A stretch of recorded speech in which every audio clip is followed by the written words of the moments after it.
चुनावी वादे से मुकरी सरकार 2027 तक आउटसोर्स खत्म कर फिक्स्ड टर्म रोजगार लाने की तैयारी पर भड़के कर्मचारी। प्रदेश की भाजपा सरकार द्वारा आगामी मार्च 2027 तक आउटसोर्स संविदा और ठेका पद्धति को समाप्त कर फिक्स्ड टर्म एम्प्लॉयमेंट यानी निश्चित अवधि का रोजगार लागू करने के निर्णय ने प्रदेश के लाखों अस्थायी कर्मचारियों में भारी आक्रोश पैदा कर दिया है। इस नीति के विरोध में सीटू के बैनर तले एकजुट हुए कर्मचारियों ने सरकार के खिलाफ मोर्चा खोलते हुए कलेक्टर कार्यालय में मुख्यमंत्री के नाम ज्ञापन सौंपा है। कर्मचारियों ने सरकार को उसके चुनावी घोषणा पत्र के बिंदु क्रमांक 81 की याद दिलाते हुए कहा कि चुनाव के समय इन्हीं कर्मचारियों को केंद्र के समान वेतन और नियमित करने का स्पष्ट वादा किया गया था, लेकिन अब सरकार अपने वादे से मुकर रही है। कर्मचारियों का तर्क है कि जो कर्मी पिछले 20-20 वर्षों से निरंतर अपनी सेवाएं दे रहे हैं, उनके अनुभव को दरकिनार कर उन्हें फिर से अनिश्चित भविष्य की ओर धकेलना न केवल अन्यायपूर्ण है बल्कि पूरी तरह से अमानवीय भी है। संगठन ने दो टूक शब्दों में मांग रखी है कि मध्य प्रदेश में 4 नई श्रम संहिताओं को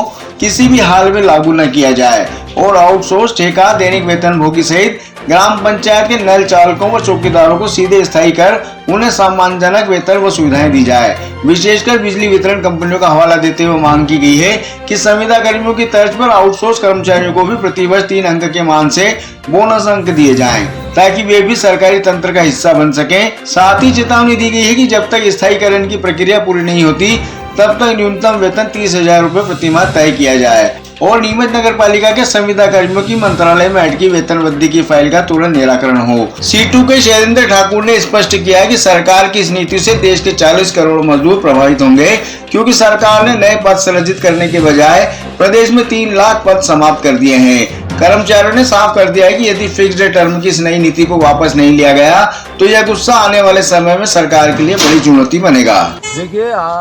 21 नवंबर को भारत सरकार द्वारा श्रम संहिता लागू करने के बाद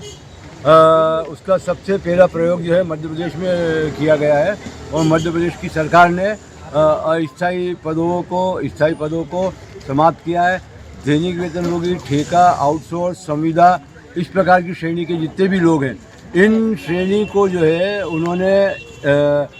31 मार्च 2027 तक उनकी डेडलाइन घोषित कर दी है कि इन लोगों को जो है नौकरी से निकाल दिया जाएगा और इसके स्थान पे निश्चित अवधि का रोजगार दिया जाएगा।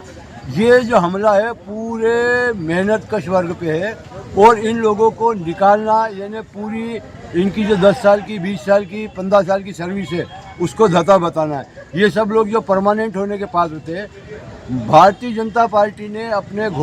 चुनावी घोषणा पत्र में 81वें नंबर के बिंदु पे साफ लिखा था कि हम इन श्रेणी के तमाम लोगों को स्थायी करेंगे, इनको केंद्र सरकार के समान वेतन देंगे और उसके ठीक उलट अब सरकार जो इनको निकालने पे लगी हुई है। तो इन्हीं तमाम मांगों को लेकर आज हमने मुख्यमंत्री जी के नाम से ज्ञापन दिया है और अगर मुख्यमंत्री जी अपने सारे निर्णय वापस नहीं लेते हैं और श्रम संहिता वापस नहीं ले जाती है तो देश का जो मजदूर वर्ग है, कर्मचारी वर्ग है, ये हड़ताल करेगा, धरना देगा, प्रदर्शन करेगा, रैली निकालेगा और 12 फरवरी को संभावित हड़ताल की जो है घोषणा हो गई है इन्हीं तमाम नीतियों के विरुद्ध में। तो भारत सरकार और मध्य प्रदेश सरकार दोनों को चेतावनी दी है, 1 दिन की हड़ताल करेंगे, उसके बाद लगातार हड़ताल। इससे कितने लोग प्रभावित होंगे? देखिए, श्रम संहिता से पूरे देश के 40 करोड़ मजदूर प्रभावित हो रहे हैं और मध्य प्रदेश में आपने सुना ही होगा कि 3 लाख पद जो है मध्य प्रदेश सरकार ने समाप्त कर दिए हैं। मोहन यादव जी ने घोषणा की थी कि हम 2 लाख